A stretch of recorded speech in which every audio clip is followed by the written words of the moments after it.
ದಾವಣಗೆರೆಯಲ್ಲಿ ಕಲ್ಲು ತೂರಾಟ ಆಯಿತು. ಕಲ್ಲು ತೂರಾಟ ಆದ ನಂತರದಲ್ಲಿ ಕಲ್ಲು ತೂರಾಟ ಮಾಡಿದಂತಹ ಅವರನ್ನು ಬಂಧಿಸಿದ್ರು. ಅದರ ಜೊತೆಗೆ ಗಣಪತಿಯನ್ನು ಕೂರಿಸಿದಂಥ ಸಮಿತಿಯವರನ್ನು ಸಹ ಬಂಧಿಸಿರುವಂಥದ್ದು. ಹಾಗಾಗಿ ಮಾಜಿ ಸಚಿವರಾಗಿರುವಂಥ ರೇಣುಕಾಚಾರ್ಯ ಅವರು ಸ್ಥಳಕ್ಕೆ ಭೇಟಿಯನ್ನು ಕೊಟ್ಟು ಪರಿಶೀಲನೆಯನ್ನು ಮಾಡಿರುವಂಥದ್ದು. ಜೊತೆಗೆ ಬಂಧನಕ್ಕೊಳಗಾದವರಂಥ ಮನೆಯವರಿಗೆ ಹೋಗಿ ಧೈರ್ಯ ತುಂಬುವಂಥ ಕೆಲಸವನ್ನು ಮಾಡಿದ್ದಾರೆ. ಅವರು ನಮ್ಮ ಜೊತೆಗೆ ಅವರನ್ನು ಮಾತಾಡಿಸ್ತೇನೆ. ಸರ್, ಸಾಕಷ್ಟು ರಾಜ್ಯದಲ್ಲಿ ಈ ಥರದ ಘಟನೆಗಳು ಇತ್ತೀಚಿನ ದಿನಗಳಲ್ಲಿ ಜಾಸ್ತಿ ಆಗ್ತಿದೆ, ಏನಕ್ಕೆ ಅಂತೇಳಿ? ಹಿಂದೆ ಪ್ರವೀಣ್ ನೆಟ್ಟರ್ ಹತ್ಯೆ ಆಯಿತು, ಶಿವಮೊಗ್ಗದಲ್ಲಿ ಹರ್ಷ ಕೊಲೆ ಆಯಿತು, ರುದ್ರೇಶ್ ಕೊಲೆ ಆಯಿತು, ಅನೇಕ ಹಿಂದೂ ಯುವಕಗಳನ್ನ ಕೊಲೆ ಮಾಡಿದರು. ಮತ್ತು ಕುಕ್ಕರ್ ಬಾಂಬ್ ಬ್ಲಾಸ್ಟ್ ಆಯಿತು. ಆ ಸಂದರ್ಭದಲ್ಲಿ ಡಿ ಕೆ ಶಿವಕುಮಾರ್ ಕಾಂಗ್ರೆಸ್ಸಿನ ಮುಖಂಡರು ಬ್ರದರ್ಸ್ ಅಂದರು.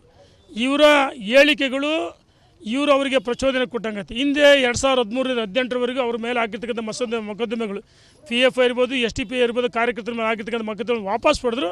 ಅದರ ಪ್ರತಿಫಲ ರಾಜ್ಯದಲ್ಲಿ ಇವತ್ತು ಅಲ್ಪಸಂಖ್ಯಾತ ಗುಂಡಗಳು ಹಟ್ಟಾಸೆಯಿಂದ ಮೆರೀತಿದ್ದಾರೆ. ನೋಡಿ, ವಿಧಾನಸೌಧದಲ್ಲಿ ಪಾಕಿಸ್ತಾನ್ ಜಿಂದಾಬಾದ್ ಅಂತ ಹೇಳಿದ್ರು ಕಾಂಗ್ರೆಸ್ ಸರ್ಕಾರ ಇದ್ದಾಗ ಕಳೆದ ವರ್ಷ.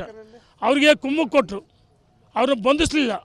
ಇಲ್ಲ, ಅವರು ಹೇಳೇ ಇಲ್ಲ ಅಂತಂದರು. FSL ರಿಪೋರ್ಟ್ ಬಂದಮೇಲೆ ಬೈಲಿ ಬಂತು.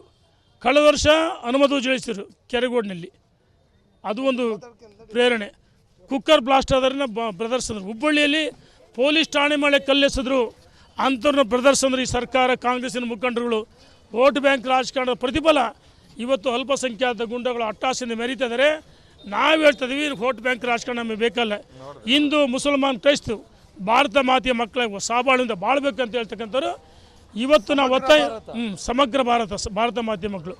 ಯಾರು ಸತೀಶ್ ಪೂಜಾರ್, ನಮ್ಮ ಬಜರಂಗ ದಳದ ಪ್ರಾಂತ ಸಂಚಾಲಕರು, ಅವರು ವಾಸ್ತವಾಂಶ ಹಿಂದೂ ಜಾಗರಣ ವೇದಿಕೆ ಸಂಚಾಲಕರು, ಅವರು ಹೇಳಿಕೆ ಪ್ರಚೋದನೆ ಅಂತೇಳಿ ನಮ್ಮ SP ಮೇಡಮ್ ಹೇಳ್ತಾರೆ. ನಾನು ಒಬ್ಬ ಮಹಿಳಾ ಪೊಲೀಸ್ ವರಿಷ್ಠಾಧಿಕಾರಿ, ಗೌರವ ಇದೆ. ಪಾಪ ಅಧಿಕಾರಿಗಳು ಏನು ಮಾಡೋಕ್ಕಲ್ಲ, ಅಸಹಾಯ ಸ್ಥಿತಿಲಿದ್ದಾರೆ. ಭಾರತ್ ಮಾತೆಗೆ ಜಯಂದರ ಮೇಲೆ ಗುಂಡಾರಿಸ್ರಿ ಅಂತೇಳಿ ಈ ಸರ್ಕಾರ ಹೇಳುತ್ತೆ. ಯಾರು ದೇಶದ್ರೋಹಿಗಳಿದ್ರೆ ಅವ್ರು ರಕ್ಷಣೆ ಕೊಡ್ತಾಯಿದ್ದಾರೆ. ಇದ್ರ ಜೊತೆಗೆ ಒಬ್ಬ ಗೃಹ ಸಚಿವ, ಅಸಮರ್ಥ ಗೃಹ ಸಚಿವ, ಅವರನ್ನು ಸರ್ಕಾರ ವಜಾ ಮಾಡಬೇಕು. ಸಚಿವ ಸಂಪುಟದಿಂದ ತಕ್ಷಣ ರಾಜೀನಾಮೆ ಕೊಡಬೇಕು. ಇಂಥವರ ಹೇಳಿಕೆಗಳು ಸಣ್ಣ ಘಟನೆ ಅಂತ ಹೇಳಿದ್ರು. ನಾಗಮಂಗಲದಲ್ಲಿ ಪ್ಯಾಲೆಸ್ಟೈನ್ ಧ್ವಜಗಳು ಹಾರಿಸಿದ್ರು, ಕ್ರಮ ತಗಲಿಲ್ಲ. ಪಾಕಿಸ್ತಾನ ಜಿಂದಾಬಾದ್ ಅಂದರು, ಅಂಥವ್ರು ಗೌರವಿಸ್ತಾರೆ. ಅದಕ್ಕೋಸ್ಕರ ದಾವಣಗೆರೆಯಲ್ಲಿ ನಿನ್ನೆ ಘಟನೆ ಮರುಕಳಿಸಿದೆ. ಈ ಘಟನೆಗೆ ಕಾಂಗ್ರೆಸ್ ಸರ್ಕಾರ, ಗೃಹ ಸಚಿವ ನೇರ ಹೊಣೆ ಅಂತ ಹೇಳಕ್ಕೆ ಇಷ್ಟಪಡ್ತೀವಿ. ಏನು ಆಗ್ರಹ ಮಾಡ್ತೀರಾ ಸರ್? ಅಂದರೆ ಆ ಕಾನೂನು ಸುವ್ಯವಸ್ಥೆ ಕಾಪಾಡೋ ನಿಟ್ಟಿನಲ್ಲಿ ಸರ್ಕಾರ ವಿಫಲವಾಗಿದೆಯಾ ಅಂತ? ಸರ್ಕಾರ 100% ವಿಫಲವಾಗಿದೆ. ನಾವು ಹೇಳ್ತಾ ಇದ್ದೀವಿ, ಕಂಡಲ್ಲಿಗೆ ಯಾರು ಭಯೋತ್ಪಾದಕರ ಕಂಡಲ್ಲಿ ಗುಂಡಿಟ್ಟು ಹೊಡಿಬೇಕು ಅಂದ್ರೆ ಗಲ್ಲಿಗೆ ಎಷ್ಟಾಗ ಈ ಭಯೋತ್ಪಾದಕ ಹಟ್ಟಾಸೆಯಿಂದ ಮೆರೆಯಲ್ಲ. ಇವತ್ತು ಅಮಾಯಕರನ್ನ ತಕ್ಷಣ ಬಿಡುಗಡೆ ಮಾಡಬೇಕು. ದೇಶದ್ರೋಹಿಗಳನ್ನ ಮಟ್ಟ ಹಾಕ್ರಿ. ಇದಿಷ್ಟು ರೇಣುಕಾಚಾರ್ಯ ಅವರ ಮಾತಾಗಿರುವಂಥದ್ದು. ಯಾರು ಅಮಾಯಕರನ್ನ ಬಂಧಿಸಿದರೋ ಅವ್ರನ್ನ ಬಿಡುಗಡೆಗೊಳಿಸಬೇಕು. ಜೊತೆಗೆ ಗೃಹ ಸಚಿವರು ಕೂಡಲೇ ರಾಜೀನಾಮೆಯನ್ನು ಕೊಡಬೇಕನ್ನುವಂಥದ್ದನ್ನು ರೇಣುಕಾಚಾರ್ಯ ಅವರು ಆಗ್ರಹ ಮಾಡಿರುವಂಥದ್ದು. ಕ್ಯಾಮ್ರಾ ಪರ್ಸನ್ ಶಿವರಾಜ್ ಜೊತೆ ಭೀಮಾ, ದಾವಣಗೆರೆ. ದಾವಣಗೆರೆಯಲ್ಲಿ ಕಲ್ಲು ತೂರಾಟ ಆಯಿತು. ಕಲ್ಲು ತೂರಾಟ ಆದ ನಂತರದಲ್ಲಿ ಕಲ್ಲು ತೂರಾಟ ಮಾಡಿದಂತಹ ಅವರನ್ನು ಬಂಧಿಸಿದ್ರು. ಅದರ ಜೊತೆಗೆ ಗಣಪತಿಯನ್ನು ಕೂರಿಸಿದಂಥ ಸಮಿತಿಯವರನ್ನು ಸಹ ಬಂಧಿಸಿರುವಂಥದ್ದು. ಹಾಗಾಗಿ ಮಾಜಿ ಸಚಿವರಾಗಿರುವಂಥ ರೇಣುಕಾಚಾರ್ಯ ಅವರು ಸ್ಥಳಕ್ಕೆ ಭೇಟಿಯನ್ನು ಕೊಟ್ಟು ಪರಿಶೀಲನೆಯನ್ನು ಮಾಡಿರುವಂಥದ್ದು. ಜೊತೆಗೆ ಬಂಧನಕ್ಕೊಳಗಾದವರಂಥ ಮನೆಯವರಿಗೆ ಹೋಗಿ ಧೈರ್ಯ ತುಂಬುವಂಥ ಕೆಲಸವನ್ನು ಮಾಡಿದ್ದಾರೆ. ಅವರು ನಮ್ಮ ಜೊತೆಗೆ ಅವರನ್ನು ಮಾತಾಡಿಸ್ತೇನೆ. ಸರ್, ಸಾಕಷ್ಟು ರಾಜ್ಯದಲ್ಲಿ ಈ ಥರದ ಘಟನೆಗಳು ಇತ್ತೀಚಿನ ದಿನಗಳಲ್ಲಿ ಜಾಸ್ತಿ ಆಗ್ತಿದೆ, ಏನಕ್ಕೆ ಅಂತೇಳಿ? ಹಿಂದೆ ಪ್ರವೀಣ್ ನೆಟ್ಟರ್ ಹತ್ಯೆ ಆಯಿತು, ಶಿವಮೊಗ್ಗದಲ್ಲಿ ಹರ್ಷ ಕೊಲೆ ಆಯಿತು, ರುದ್ರೇಶ್ ಕೊಲೆ ಆಯಿತು, ಅನೇಕ ಹಿಂದೂ ಯುವಕಗಳನ್ನ ಕೊಲೆ ಮಾಡಿದರು. ಮತ್ತು ಕುಕ್ಕರ್ ಬಾಂಬ್ ಬ್ಲಾಸ್ಟ್ ಆಯಿತು. ಆ ಸಂದರ್ಭದಲ್ಲಿ ಡಿ ಕೆ ಶಿವಕುಮಾರ್ ಕಾಂಗ್ರೆಸ್ಸಿನ ಮುಖಂಡರು ಬ್ರದರ್ಸ್ ಅಂದರು. ಇವರ ಹೇಳಿಕೆಗಳು ಅವರಿಗೆ ಪ್ರಚೋದನೆ ಕೊಟ್ಟಂಗತ್ತೆ. ಹಿಂದೆ 2013-18ರವರೆಗೂ ಅವ್ರ ಮೇಲೆ ಆಗಿರ್ತಕ್ಕಂಥ ಮೊಕದ್ದಮೆಗಳು PFI ಇರ್ಬೋದು, STP ಇರ್ಬೋದು, ಕಾರ್ಯಕರ್ತರ ಮೇಲೆ ಆಗಿರ್ತಕ್ಕಂಥ ಮೊಕದ್ದಮೆಗಳು ವಾಪಸ್ ಪಡೆದ್ರು. ಅದರ ಪ್ರತಿಫಲ ರಾಜ್ಯದಲ್ಲಿ ಇವತ್ತು ಅಲ್ಪಸಂಖ್ಯಾತ ಗುಂಡಗಳು ಹಟ್ಟಾಸೆಯಿಂದ ಮೆರೀತಿದ್ದಾರೆ. ನೋಡಿ, ವಿಧಾನಸೌಧದಲ್ಲಿ ಪಾಕಿಸ್ತಾನ್ ಜಿಂದಾಬಾದ್ ಅಂತ ಹೇಳಿದ್ರು ಕಾಂಗ್ರೆಸ್ ಸರ್ಕಾರ ಇದ್ದಾಗ ಕಳೆದ ವರ್ಷ. ಅವ್ರಿಗೆ ಕುಮ್ಮಕ್ಕು ಕೊಟ್ಟರು, ಅವ್ರನ್ನ ಬಂಧಿಸಲಿಲ್ಲ. ಇಲ್ಲ, ಅವರು ಹೇಳೇ ಇಲ್ಲ ಅಂತಂದರು. FSL ರಿಪೋರ್ಟ್ ಬಂದಮೇಲೆ ಬೈಲಿ ಬಂತು. ಕಳೆದ ವರ್ಷ ಅನುಮತಿ ಜಯಿಸಿದ್ರು ಕೆರೆಗೋಡಿನಲ್ಲಿ, ಅದು ಒಂದು ಪ್ರೇರಣೆ. ಕುಕ್ಕರ್ ಬ್ಲಾಸ್ಟ್ ಆದ್ರನ್ನ ಬ್ರದರ್ಸ್ ಅಂದರು. ಹುಬ್ಬಳ್ಳಿಯಲ್ಲಿ ಪೊಲೀಸ್ ಠಾಣೆ ಮೇಲೆ ಕಲ್ಲೆಸೆದ್ರು, ಅಂಥವ್ರನ್ನ ಬ್ರದರ್ಸ್ ಅಂದ್ರೆ ಈ ಸರ್ಕಾರ, ಕಾಂಗ್ರೆಸ್ಸಿನ ಮುಖಂಡರುಗಳು. ವೋಟ್ ಬ್ಯಾಂಕ್ ರಾಜಕಾರಣದ ಪ್ರತಿಫಲ ಇವತ್ತು ಅಲ್ಪಸಂಖ್ಯಾತ ಗುಂಡಗಳು ಹಟ್ಟಾಸೆಯಿಂದ ಮೆರೀತಿದ್ದಾರೆ. ನಾವು ಹೇಳ್ತಾ ಇದ್ದೀವಿ, ವೋಟ್ ಬ್ಯಾಂಕ್ ರಾಜಕಾರಣ ನಮಗೆ ಬೇಕಲ್ಲ. ಹಿಂದೂ, ಮುಸಲ್ಮಾನ್, ಕ್ರೈಸ್ತು ಭಾರತ ಮಾತೆಯ ಮಕ್ಕಳ ಸಾಬಾಳಿಂದ ಬಾಳ್ಬೇಕಂತ ಹೇಳ್ತಕ್ಕಂಥವ್ರು ಇವತ್ತು ನಾವು ಒತ್ತಾಯ ಸಮಗ್ರ ಭಾರತ ಮಾಧ್ಯಮಗಳು ಯಾರು ಸತೀಶ್ ಪೂಜಾರ್ ನಮ್ಮ ಬಜರಂಗ ದಳದ ಪ್ರಾಂತ ಸಂಚಾಲಕರು, ಅವರು ವಾಸ್ತವಾಂಶ ಹಿಂದೂ ಜಾಗರಣ ವೇದಿಕೆ ಸಂಚಾಲಕರು, ಅವರು ಹೇಳಿಕೆ ಪ್ರಚೋದನೆ ಅಂತೇಳಿ ನಮ್ಮ ಎಸ್ ಪಿ ಮೇಡಮ್ ಹೇಳ್ತಾರೆ. ನಾನು ಒಬ್ಬ ಮಹಿಳಾ ಪೊಲೀಸ್ ವರಿಷ್ಠಾಧಿಕಾರಿ, ಗೌರವ ಇದೆ, ಪಾಪ ಅಧಿಕಾರಿಗಳು ಏನು ಮಾಡೋಕ್ಕಲ್ಲ, ಅಸಹಾಯ ಸ್ಥಿತಿಲಿದ್ದಾರೆ. ಭಾರತ್ ಮಾತೆಗೆ ಜಯಂದರ ಮೇಲೆ ಗುಂಡಾರಿಸ್ರಿ ಅಂತೇಳಿ ಈ ಸರ್ಕಾರ ಹೇಳುತ್ತೆ. ಯಾರು ದೇಶದ್ರೋಹಿಗಳಿದ್ರೆ ಅವ್ರು ರಕ್ಷಣೆ ಕೊಡ್ತಾ ಇದ್ದಾರೆ. ಇದ್ರ ಜೊತೆಗೆ ಒಬ್ಬ ಗೃಹ ಸಚಿವ, ಅಸಮರ್ಥ ಗೃಹ ಸಚಿವ, ಅವರನ್ನು ಸರ್ಕಾರ ವಜಾ ಮಾಡಬೇಕು, ಸಚಿವ ಸಂಪುಟದಿಂದ ತಕ್ಷಣ ರಾಜೀನಾಮೆ ಕೊಡಬೇಕು. ಇಂಥವರ ಹೇಳಿಕೆಗಳು ಸಣ್ಣ ಘಟನೆ ಅಂತ ಹೇಳಿದ್ರು. ನಾಗಮಂಗಲದಲ್ಲಿ ಪ್ಯಾಲೆಸ್ಟೈನ್ ಧ್ವಜಗಳು ಹಾರಿಸಿದ್ರು, ಕ್ರಮ ತಗಲಿಲ್ಲ, ಪಾಕಿಸ್ತಾನ ಜಿಂದಾಬಾದ್ ಅಂದರು, ಅಂಥವ್ರು ಗೌರವಿಸ್ತಾರೆ. ಅದಕ್ಕೋಸ್ಕರ ದಾವಣಗೆರೆಯಲ್ಲಿ ನಿನ್ನೆ ಘಟನೆ ಮರುಕಳಿಸಿದೆ. ಈ ಘಟನೆಗೆ ಕಾಂಗ್ರೆಸ್ ಸರ್ಕಾರ ಗೃಹ ಸಚಿವ ನೇರ ಹೊಣೆ ಅಂತ ಹೇಳಕ್ಕೆ ಇಷ್ಟಪಡ್ತೀವಿ. ಏನು ಆಗ್ರಹ ಮಾಡ್ತೀರಾ ಸರ್? ಅಂದರೆ ಆ ಕಾನೂನು ಸುವ್ಯವಸ್ಥೆ ಕಾಪಾಡೋ ನಿಟ್ಟಿನಲ್ಲಿ ಸರ್ಕಾರ ವಿಫಲವಾಗಿದೆಯಾ ಅಂತ? ಸರ್ಕಾರ 100% ವಿಫಲವಾಗಿದೆ. ನಾವು ಹೇಳ್ತಾ ಇದೀವಿ, ಕಂಡಲ್ಲಿಗೆ ಯಾರು ಭಯೋತ್ಪಾದಕರೇ ಕಂಡಲ್ಲಿ ಗುಂಡಿಟ್ಟು ಹೊಡಿಬೇಕು ಅಂದ್ರೆ ಗಲ್ಲಿಗೆ ಎಷ್ಟಾಗ ಈ ಭಯೋತ್ಪಾದಕ ಅಟ್ಟಾಸನೆ ಮೆರೆಯಲ್ಲ. ಇವತ್ತು ಅಮಾಯಕರನ್ನ ತಕ್ಷಣ ಬಿಡುಗಡೆ ಮಾಡಬೇಕು, ದೇಶದ್ರೋಹಿಗಳನ್ನ ಮಟ್ಟ ಹಾಕ್ರಿ. ಇದಿಷ್ಟು ರೇಣುಕಾಚಾರ್ಯ ಅವರ ಮಾತಾಗಿರುವಂಥದ್ದು. ಯಾರು ಅಮಾಯಕರನ್ನ ಬಂಧಿಸಿದರೋ ಅವ್ರನ್ನ ಬಿಡುಗಡೆಗೊಳಿಸಬೇಕು, ಜೊತೆಗೆ ಗೃಹ ಸಚಿವರು ಕೂಡಲೇ ರಾಜೀನಾಮೆಯನ್ನು ಕೊಡಬೇಕನ್ನುವಂಥದ್ದನ್ನು ರೇಣುಕಾಚಾರ್ಯ ಅವರು ಆಗ್ರಹ ಮಾಡಿರುವಂಥದ್ದು. ಕ್ಯಾಮ್ರಾ ಪರ್ಸನ್ ಶಿವರಾಜ್ ಜೊತೆ ಭೀಮಾ, ದಾವಣಗೆರೆ.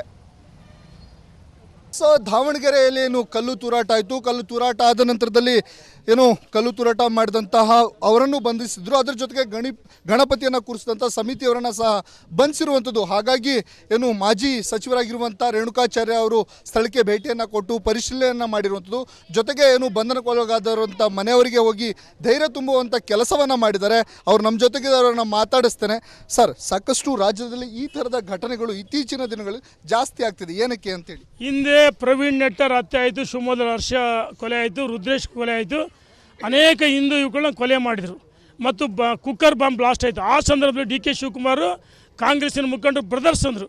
ಇವರ ಹೇಳಿಕೆಗಳು ಅವರಿಗೆ ಪ್ರಚೋದನೆ ಕೊಟ್ಟಂಗತ್ತೆ. ಹಿಂದೆ 2013-18ರವರೆಗೂ ಅವ್ರ ಮೇಲೆ ಆಗಿರ್ತಕ್ಕಂಥ ಮೊಕದ್ದಮೆಗಳು, PF ಇರ್ಬೋದು, STP ಇರ್ಬೋದು, ಕಾರ್ಯಕರ್ತರ ಮೇಲೆ ಆಗಿರ್ತಕ್ಕಂಥ ಮೊಕದ್ದಮೆಗಳು ವಾಪಸ್ ಪಡೆದ್ರು. ಅದರ ಪ್ರತಿಫಲ ರಾಜ್ಯದಲ್ಲಿ ಇವತ್ತು ಅಲ್ಪಸಂಖ್ಯಾತ ಗುಂಡಗಳು ಅಟ್ಟಾಸೆಯಿಂದ ಮೆರೀತಿದ್ದಾರೆ. ನೋಡಿ, ವಿಧಾನಸೌಧದಲ್ಲಿ ಪಾಕಿಸ್ತಾನ್ ಜಿಂದಾಬಾದ್ ಅಂತ ಹೇಳಿದ್ರು ಕಾಂಗ್ರೆಸ್ ಸರ್ಕಾರ ಇದ್ದಾಗ ಕಳೆದ ವರ್ಷ. ಅವ್ರಿಗೆ ಕುಮ್ಮಕ್ಕು ಕೊಟ್ಟರು, ಅವ್ರನ್ನ ಬಂಧಿಸಲಿಲ್ಲ. ಇಲ್ಲ, ಅವರು ಹೇಳೇ ಇಲ್ಲ ಅಂತಂದರು. FSL ರಿಪೋರ್ಟ್ ಬಂದಮೇಲೆ ಬೈಲಿ ಬಂತು. ಕಳೆದ ವರ್ಷ ಅನುಮತಿ ಜಯಿಸಿದ್ರು ಕೆರೆಗೋಡಿನಲ್ಲಿ, ಅದು ಒಂದು ಪ್ರೇರಣೆ. ಕುಕ್ಕರ್ ಬ್ಲಾಸ್ಟ್ ಆದ್ರನ್ನ ಬ್ರದರ್ಸ್ ಅಂದರು. ಹುಬ್ಬಳ್ಳಿಯಲ್ಲಿ ಪೊಲೀಸ್ ಠಾಣೆ ಮೇಲೆ ಕಲ್ಲೆಸೆದ್ರು, ಅಂಥವ್ರನ್ನ ಬ್ರದರ್ಸ್ ಅಂದ್ರೆ ಈ ಸರ್ಕಾರ, ಕಾಂಗ್ರೆಸ್ಸಿನ ಮುಖಂಡರುಗಳು. ವೋಟ್ ಬ್ಯಾಂಕ್ ರಾಜಕಾರಣದ ಪ್ರತಿಫಲ ಇವತ್ತು ಅಲ್ಪಸಂಖ್ಯಾತ ಗುಂಡಗಳು ಅಟ್ಟಾಸೆಯಿಂದ ಮೆರೀತಿದ್ದಾರೆ. ನಾವು ಹೇಳ್ತಾ ಇದೀವಿ, ವೋಟ್ ಬ್ಯಾಂಕ್ ರಾಜಕಾರಣ ನಮಗೆ ಬೇಕಲ್ಲ. ಹಿಂದೂ, ಮುಸಲ್ಮಾನ್, ಕ್ರೈಸ್ತು ಭಾರತ ಮಾತೆಯ ಮಕ್ಕಳ ಸಾಬಾಳಿಂದ ಬಾಳ್ಬೇಕಂತ ಹೇಳ್ತಕ್ಕಂಥವ್ರು. ಇವತ್ತು ನಾವು ಒತ್ತಾಯ ಸಮಗ್ರ ಭಾರತ ಮಾಧ್ಯಮಗಳು ಯಾರು ಸತೀಶ್ ಪೂಜಾರ್ ನಮ್ಮ ಬಜರಂಗ ದಳದ ಪ್ರಾಂತ ಸಂಚಾಲಕರು, ಅವರು ವಾಸ್ತವಾಂಶ ಹಿಂದೂ ಜಾಗರಣ ವೇದಿಕೆ ಸಂಚಾಲಕರು, ಅವರು ಹೇಳಿಕೆ ಪ್ರಚೋದನೆ ಅಂತೇಳಿ ನಮ್ಮ ಎಸ್ ಪಿ ಮೇಡಮ್ ಹೇಳ್ತಾರೆ. ನಾನು ಒಬ್ಬ ಮಹಿಳಾ ಪೊಲೀಸ್ ವರಿಷ್ಠಾಧಿಕಾರಿ, ಗೌರವ ಇದೆ, ಪಾಪ ಅಧಿಕಾರಿಗಳು ಏನು ಮಾಡೋಕ್ಕಲ್ಲ, ಅಸಹಾಯ ಸ್ಥಿತಿಲಿದ್ದಾರೆ. ಭಾರತ್ ಮಾತೆಗೆ ಜಯಂದರ ಮೇಲೆ ಗುಂಡಾರಿಸ್ರಿ ಅಂತೇಳಿ ಈ ಸರ್ಕಾರ ಹೇಳುತ್ತೆ. ಯಾರು ದೇಶದ್ರೋಹಿಗಳಿದ್ರೆ ಅವ್ರು ರಕ್ಷಣೆ ಕೊಡ್ತಾ ಇದ್ದಾರೆ. ಇದ್ರ ಜೊತೆಗೆ ಒಬ್ಬ ಗೃಹ ಸಚಿವ, ಅಸಮರ್ಥ ಗೃಹ ಸಚಿವ, ಅವರನ್ನು ಸರ್ಕಾರ ವಜಾ ಮಾಡಬೇಕು, ಸಚಿವ ಸಂಪುಟದಿಂದ ತಕ್ಷಣ ರಾಜೀನಾಮೆ ಕೊಡಬೇಕು. ಇಂಥವರ ಹೇಳಿಕೆಗಳು ಸಣ್ಣ ಘಟನೆ ಅಂತ ಹೇಳಿದ್ರು. ನಾಗಮಂಗಲದಲ್ಲಿ ಪ್ಯಾಲೆಸ್ಟೈನ್ ಧ್ವಜಗಳು ಹಾರಿಸಿದ್ರು, ಕ್ರಮ ತಗಲಿಲ್ಲ, ಪಾಕಿಸ್ತಾನ ಜಿಂದಾಬಾದ್ ಅಂದರು, ಅಂಥವ್ರು ಗೌರವಿಸ್ತಾರೆ. ಅದಕ್ಕೋಸ್ಕರ ದಾವಣಗೆರೆಯಲ್ಲಿ ನಿನ್ನೆ ಘಟನೆ ಮರುಕಳಿಸಿದೆ. ಈ ಘಟನೆಗೆ ಕಾಂಗ್ರೆಸ್ ಸರ್ಕಾರ ಗೃಹ ಸಚಿವ ನೇರ ಹೊಣೆ ಅಂತ ಹೇಳಕ್ಕೆ ಇಷ್ಟಪಡ್ತೀವಿ. ಏನು ಆಗ್ರಹ ಮಾಡ್ತೀರಾ ಸರ್? ಅಂದರೆ ಆ ಕಾನೂನು ಸುವ್ಯವಸ್ಥೆ ಕಾಪಾಡೋ ನಿಟ್ಟಿನಲ್ಲಿ ಸರ್ಕಾರ ವಿಫಲವಾಗಿದೆಯಾ ಅಂತ? ಸರ್ಕಾರ 100% ವಿಫಲವಾಗಿದೆ. ನಾವು ಹೇಳ್ತಾ ಇದೀವಿ, ಕಂಡಲ್ಲಿಗೆ ಯಾರು ಭಯೋತ್ಪಾದಕರೇ ಕಂಡಲ್ಲಿ ಗುಂಡಿಟ್ಟು ಹೊಡಿಬೇಕು ಅಂದ್ರೆ ಗಲ್ಲಿಗೆ ಎಷ್ಟಾಗ ಈ ಭಯೋತ್ಪಾದಕ ಅಟ್ಟಾಸೆಯಿಂದ ಮೆರೆಯಲ್ಲ. ಇವತ್ತು ಅಮಾಯಕರನ್ನ ತಕ್ಷಣ ಬಿಡುಗಡೆ ಮಾಡಬೇಕು, ದೇಶದ್ರೋಹಿಗಳನ್ನ ಮಟ್ಟ ಹಾಕ್ರಿ. ಇದಿಷ್ಟು ರೇಣುಕಾಚಾರ್ಯ ಅವರ ಮಾತಾಗಿರುವಂಥದ್ದು. ಯಾರು ಅಮಾಯಕರನ್ನ ಬಂಧಿಸಿದರೋ ಅವ್ರನ್ನ ಬಿಡುಗಡೆಗೊಳಿಸಬೇಕು, ಜೊತೆಗೆ ಗೃಹ ಸಚಿವರು ಕೂಡಲೇ ರಾಜೀನಾಮೆಯನ್ನು ಕೊಡಬೇಕನ್ನುವಂಥದ್ದನ್ನು ರೇಣುಕಾಚಾರ್ಯ ಅವರು ಆಗ್ರಹ ಮಾಡಿರುವಂಥದ್ದು. ಕ್ಯಾಮ್ರಾ ಪರ್ಸನ್ ಶಿವರಾಜ್ ಜೊತೆ ಭೀಮಾ, ದಾವಣಗೆರೆ.